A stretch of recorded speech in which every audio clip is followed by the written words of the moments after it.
Void Mage Gamer is now partnered with Flipside Gaming, so you can use the promo code on their website, all caps, Void Mage, to get 10% off all orders $10 or more. It's a great way that you can support both Flipside Gaming and Void Mage Gamer's channel. Hey guys, we're going to do something a little bit different for this video. A lot of people are used to me doing underrated commander cards lists. I like playing cards that fly under the radar, and I'm more than willing to admit that a lot of cards that I think are underrated are not that good, but that's the whole point. They're not supposed to be overpowered cards. They're not supposed to be over the top, just dominating the game. The 10 cards I'm going to show you this time are going to be overrated cards, cards that I think don't really live up to expectations in Commander. Not saying that these are bad cards for Commander, but I think if you adjusted your expectations, learn to value cards more for their impact in a multiplayer game than just pure power, I think you would have a much better time deck building. So let's just start it off here. We're going to go in order of color. We're going to start it off here with the colorless cards. And the first one is a card that I always get hated on for playing, but I like it. I can understand why it's overrated though. Temple of the False God. If you are mana screwed early on, this is the worst card in the world for you. It does count as a land drop, so you can always play it. That's the only thing it has going for it. And hopefully you keep drawing into lands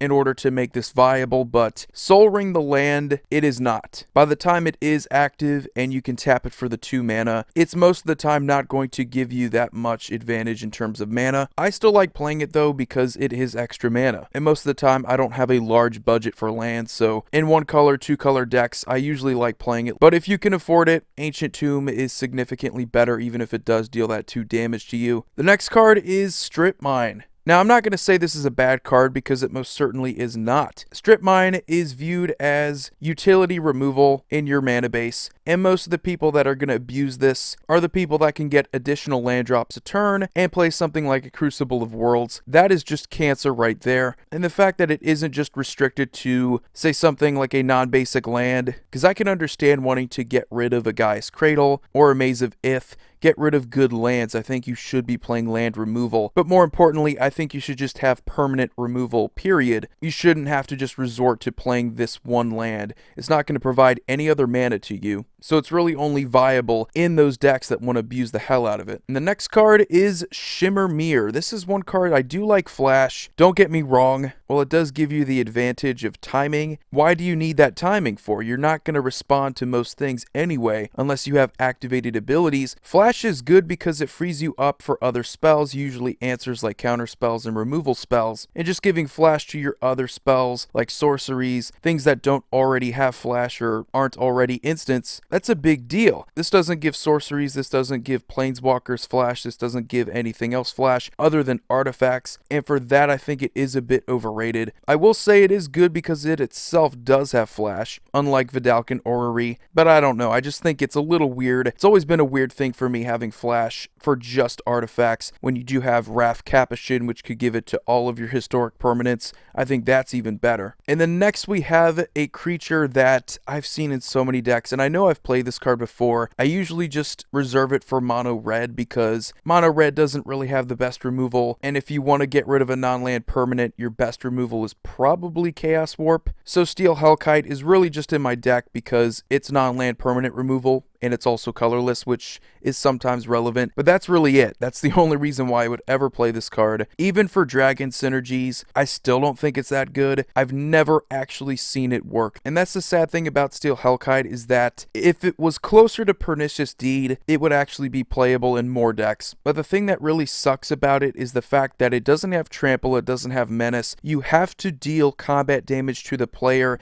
in order to destroy each non-land permanent with that converted mana cost. So not only do you have to pay X, which could be something like 7 to get rid of a Debtor's Knell, you actually have to deal combat damage to that player, which most of the time you want to go after someone who's ahead. You want to remove their stuff. Well, good luck trying to get it in against an Atraxa player, trying to get rid of their planeswalkers. I'm sure they don't have any flying blockers available. It's just a bad card design in my opinion, and just including it in a bunch of these commander products, people are being led to believe that this is actually a good way to remove things, and you're usually just left with being able to attack someone who's probably behind in the game because they don't have any blockers. Oh, and another really cool thing about the card is that it has a fire breathing because it is a dragon. You can pay 2 mana to give it +1 power, which is another good thing about dragons. They could increase their power. If this was +1/+1, I'd be more willing to pay that 2 mana, but what is this actually for? It doesn't have menace, it doesn't have trample. I just think that the entire design is bad. If it was closer to Pernicious Deed, and let's say you could attack and deal damage to any player, it wasn't restricted to whoever had the permanents you wanted to remove, Steel Hellkite would be way more playable. So Wizards of the Coast, if you're listening, make a Steel Hellkite that's actually good. And speaking of easily dealt with artifact creatures, Blightsteel Colossus. Now this isn't your typical dies to removal argument. This is the, if you're not committing to Infect, why the hell are you playing Infect? And that's really the only argument that needs to be said, because unless you're playing this in a deck that is all about Infect already, playing pretty much every other Infect creature and going Infect tribal with Atraxa, I just don't understand why you're playing this card. It's way too much mana. You're better off playing an Eldrazi that has a good cast trigger and has a much more intimidating combat presence with Annihilator. But essentially the rule for Infect is as follows: are you playing Voltron or are you playing an Infect tribal deck? If you're not doing that at all, don't bother with Infect. It's just going to be the most easily fear-mongered thing at the table, and seeing as there's a ton of creature and artifact exiling removal, or just simply a lot of blockers, 11 trample isn't really that intimidating, and it is one of those cards that once you play it, everyone's just going to go after you anyway. So it is an 11/11 with trample, so it is able to get in on your opponents, but they're not going to be taking any life loss, because that's just how poison counters work. So really the only point of this is to commit to Infect. If you can't commit to Infect, pretty much it's just going to bait out some blockers and that's it. So a little underwhelming for what people expect this card to be, and I see it all the time in artifact decks. I see it all the time in decks where people can just dump out a lot of mana for creatures when they should probably just be playing the vastly superior Eldrazi. And then next we have our first Planeswalker on this list, Jase the Mind Sculptor. I think everybody's on board with this card just being overrated as hell, especially in Commander. This kind of manipulation of one player is really good 1v1, but in a game when you're going up against 3 opponents, the fact that he is Jase the Mind Sculptor is going to draw a bunch of hate, and he is going to be relatively underwhelming. His ult is really big, and you're probably not going to get there. So yep, this is a textbook case of an overrated card. Let's follow that up with another blue card that I think is a bit overrated, Force of Will. Now don't get me wrong, if you're playing competitive EDH, you should probably consider a Force of Will. Other than that, what are you doing? Just play Pact of Negation,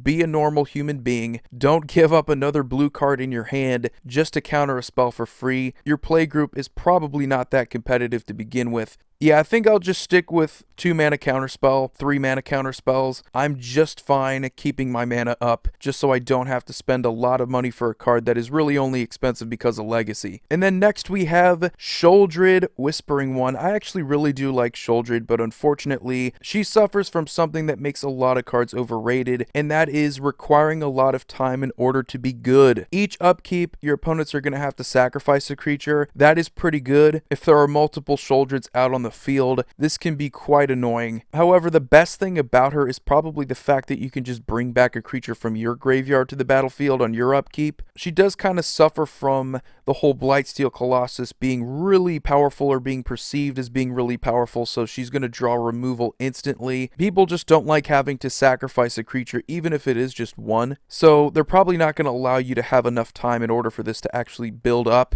But don't get me wrong, I will play Sheoldred in just about any deck where sacrificing or bringing creatures back from my graveyard is relevant. I just don't expect her to be a game changer. And then we have a card that I am pretty sure a lot of us hate, and that is Burgeoning. If you're going to be playing Burgeoning, don't expect it to give you this massive advantage over your opponents, because it doesn't increase the amount of lands that you get. Normally, you have to draw into those lands. So yeah, you could get 4 lands by the time it's your next turn, your turn 2, but unless unless you drew into more lands, it's pretty much useless. It's really only good in a deck like Gitrog or Tatiova where your deck is designed around drawing into more cards. Otherwise, this is just going to make you look like an early threat for no reason. I just see a lot of people use it because they think it's going to give them this massive mana advantage when it usually ends up tapering off around turn 4 or 5. But yeah, I mean, if you can build around it, it's a pretty good card. And then we have the last card, which is really more of a pet peeve than actually because I think it's overrated. Is I think a lot of people don't think Yavimaya Enchantress is that good of a card. It doesn't have any other keywords, but creatures like this are so annoying. It's not just the fact that they get really big and they don't do anything else. It's just the fact that whenever somebody plays this, they feel the need to count every single enchantment to see how big she's going to be, even though they know it's not going to matter. Unless you're in combat, unless somebody plays a Blasphemous Act,